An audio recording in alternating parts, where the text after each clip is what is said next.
जगत्पदे अनोक्यं परमाभक्तां गिर्यानार्घ्यं दिवाकराक्रम साक्षिणे भगवते सूर्य नारायणाय नमः भटकुबारवाय पूजना ओम बरवाला सूर्यार्घ्यम ओम गणानन्त्वा गणपतिगं ववामहे प्रियानन्त्वा प्रियपतिगं ववामहे निधिनन्त्वा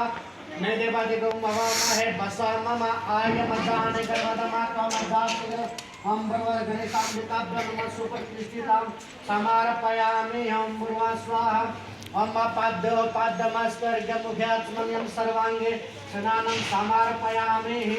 ओम पांचनद्या सरस्वती माप्यांति सस्रोतसा सरस्वती तु पंचदासो देशे भावसहिता आपो इष्टामयोगस्थान ऊर्जे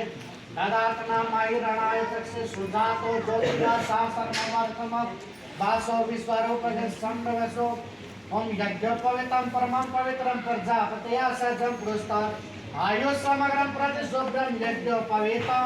बलमास्तु देदा गन्धद्वारं दुरादर्शां नित्यगुष्टां करेशनं ईश्वरी सर्वभूतानां ताम्यो पवेश्वरं गन्धद्वारं दुरादर्शां नित्यगुष्टां करेशनं